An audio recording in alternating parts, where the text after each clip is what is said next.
All right, welcome to Backyard Survival, the channel where average Joes like myself are going to be doing reviews of things that average Joes in America would do. Middle class guys would purchase.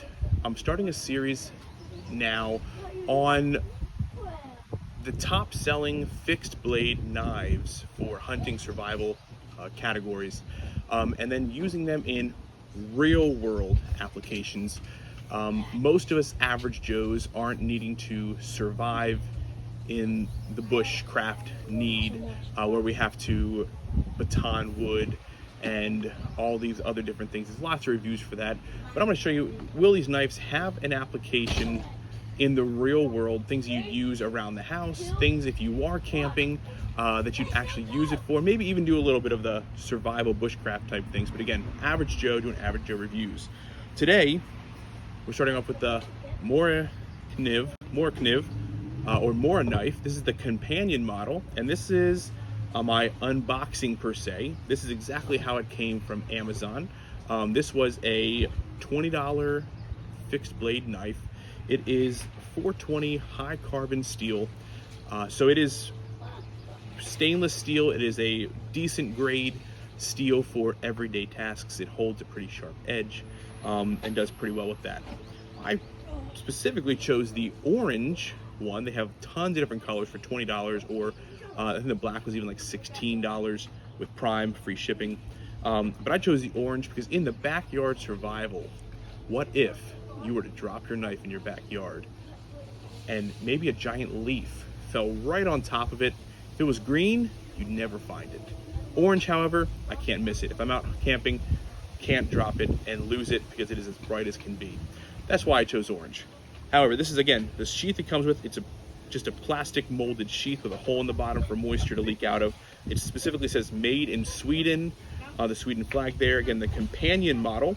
The sheath it doesn't feel overly cheap, but it's simple. It's got a pretty strong clip there. You can hook it on something, hook on a belt or pants if you were wearing no belt, and it would hold it pretty snugly because it's pretty strong. Pretty good amount of force. It didn't want to break. But this, if I'm holding it here,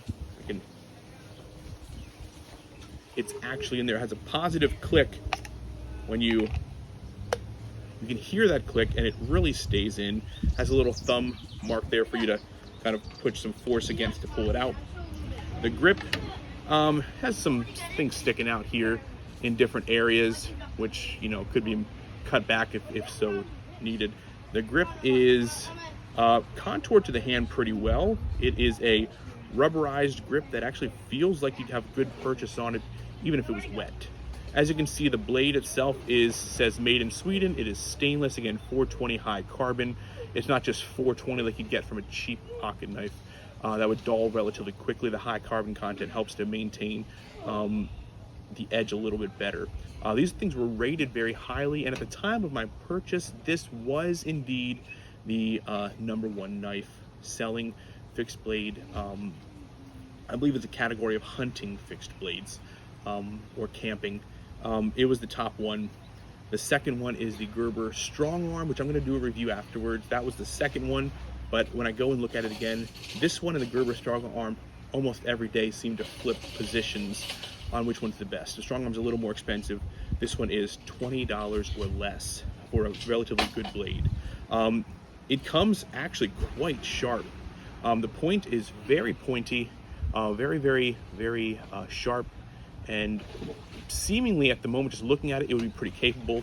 I know it is not a full tang. I think the tang goes to probably about here, not the entire length, but it gives it some pretty good strength. And I mean, just trying to bend it, I can't easily. It feels relatively strong. So we're going to give it a try with some real world applications here and see if it works. We're going to give it a try on like peeling a potato, cutting some meat. We'll probably do stuff like maybe whittling, right? Can it whittle a stick of some sort? And we'll see what other kind of applications we can do for it at this time. Alrighty, stay tuned. Is it going? Okay.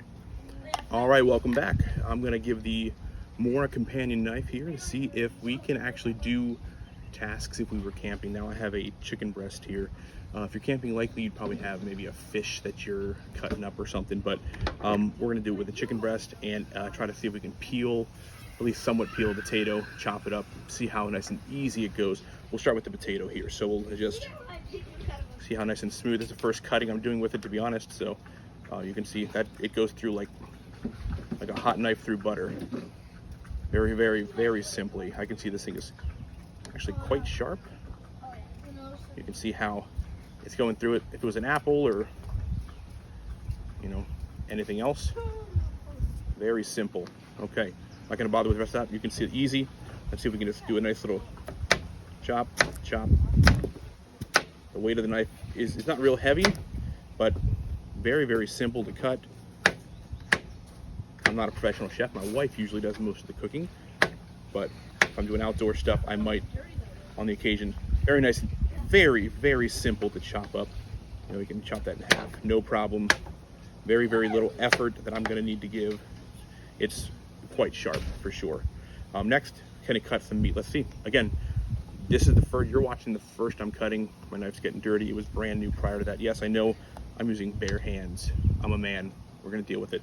All right, so we'll see if we, oh wow, that's nice. Nice and very, very simple cut through this. Very, very simple. It's cutting through like no problem whatsoever. So I'm just gonna cut these in half. My wife's making chicken. Happy 4th of July, by the way. God bless America.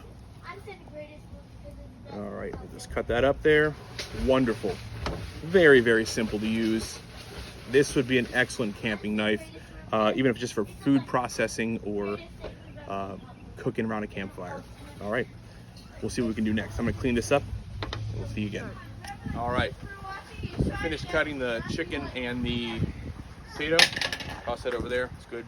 I'm gonna now see if I can chop just a little stick off. You can do it for kindling, you can do it for whittling if you wanna make something. So we'll give this a try. My son's gonna be videotaping me. We're gonna give this one a shot here. Just a nice quick, nice and sharp, nice clean cut there. You wanna get the other branches off, like nothing. It is, that is as sharp as can be. Now the stick isn't real thick, but no problem. We can even, it's taking that bark off, no problem. This thing would be fine for whittling whatever you wanted to. Absolutely so sharp, just like nothing. You can see that it just shaves it with very, very little effort by me. I'm barely putting, I'm using just 2 fingers here. 2 fingers with no pressure. It's just filleting that bark right off. This thing is, so if you want to make some little fire starting stuff, people, you know, you can easily, this stick's kind of small, but get some fire starting good stuff available on the edge of a stick. Super, super simple, extremely, extremely sharp. All right, we've cut some branches, whittled stick, cut some meats, cut some potatoes.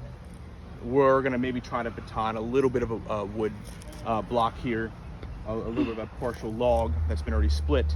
I don't have a good batoning log, so I'm gonna use a 2x4. All right, we're gonna get this.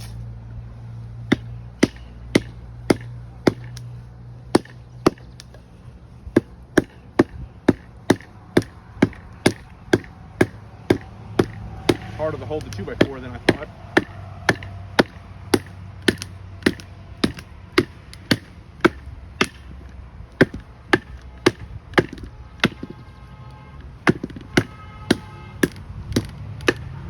Definitely not an issue with the knife, it's more the user. I'm trying to keep the knife in there good, but you get the gist. I put that in there pretty poorly. Get that back in a little better where I can actually get some purchase of hidden.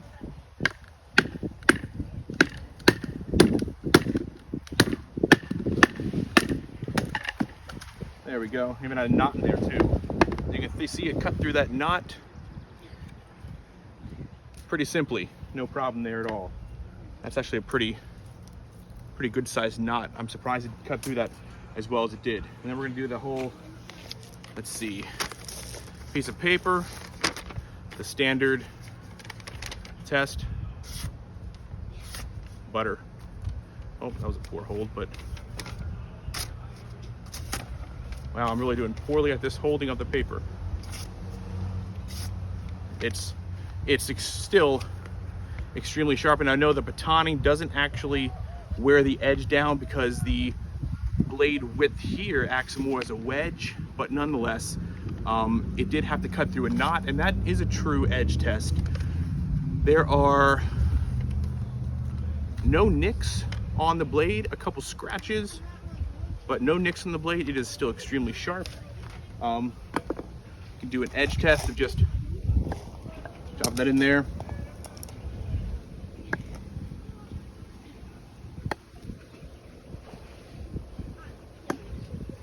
You can even do an edge test of, see if the edge breaks. See that 2x4, I'm really ripping up pieces there. Let's check that edge tip. Well, you know what? We did break the tip ever so slightly on that.